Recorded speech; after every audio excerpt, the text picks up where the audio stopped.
सूरज की पहली किरणें खेतों के ऊपर बिखर रही थीं।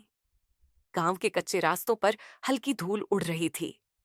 मिट्टी की सौंधी खुशबू, बैलों की घंटियाओं और दूर कहीं मंदिर से आती घंटियों की आवाज, ये सब मिलकर जैसे एक अलग ही दुनिया रचते थे। उसी गांव में जन्मा था रामू। वही इस कहानी का नायक है और आने वाले समय में एक ऐसा पिता बनेगा जिसकी संघर्ष गाथा सुनकर हर किसी की आंखें भर आएंगी। रामू का बचपन साधारण नहीं था। घर में 5 लोग थे। माँ, पिता, 2 छोटे भाई और रामू। मिट्टी की झोपड़ी, घास फूस की छत और चारों ओर फैली गरीबी। पिता दिन भर खेत में काम करते, मगर उनकी छोटी सी जमीन पर इतनी फसल नहीं होती थी कि पूरे परिवार का पेट भर सके। बरसात कम हो जाए तो अनाज आधा, और अगर बाढ़ आ जाए तो सब कुछ बह जाता। रामू बचपन से ही समझ गया था कि जिंदगी आसान नहीं है। बाकी बच्चों की तरह उसके पास खिलौने नहीं थे। उसका खेल था कीचड़ में बैल के पीछे दौड़ना या खेतों में पत्तों से नाव बनाकर बहाना। मगर उसके चेहरे पर हमेशा मुस्कान रहती थी। माँ कहती, रामू बेटा, तेरा दिल बहुत बड़ा है, तू बड़ा होकर सबका सहारा बनेगा। गरीबी का सबसे बड़ा असर रामू की पढ़ाई पर पड़ा। गांव में एक छोटा सा सरकारी स्कूल था, जहां मास्टर जी कभी आते कभी नहीं। स्कूल जाने के लिए उसे नंगे पांव 2 किलोमीटर चलना पड़ता।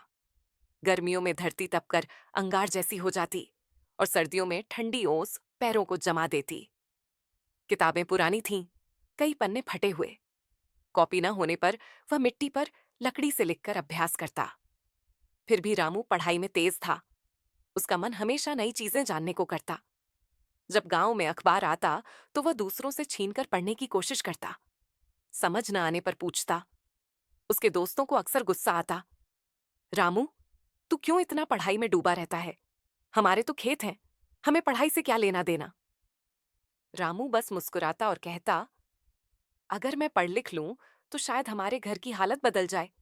खेत तो वैसे भी बहुत छोटे हैं। गरीबी के कारण उसे बचपन से ही घर के कामों में हाथ बटाना पड़ता। सुबह स्कूल जाने से पहले बैलों को पानी पिलाना, माँ को लकड़ी लाकर देना, छोटे भाइयों को संभालना, ये सब उसकी दिनचर्या का हिस्सा था। शाम को स्कूल से लौटकर वह पिता के साथ खेत में काम करता। कभी हल चलाना सीखता, कभी बैल की रस्सी पकड़ता। खेतों में काम करते हुए उसके हाथों में छाले पड़ जाते, मगर वह शिकायत नहीं करता। गांव की चौपाल पर बुजुर्ग अक्सर कहते, ये लड़का गरीब जरूर है, लेकिन मेहनती है।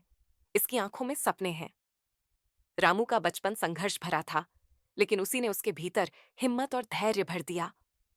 उसे मालूम था कि गरीबी से निकलने का रास्ता आसान नहीं है, मगर वह दिल से मानता था कि मेहनत और ईमानदारी से एक दिन सब कुछ बदला जा सकता है। गांव की कच्ची गलियों में दौड़ता वह बच्चा नहीं जानता था कि आने वाले सालों में उसे कितनी बड़ी चुनौतियों का सामना करना पड़ेगा। मगर इतना जरूर था, वह हार मानने वाला नहीं था।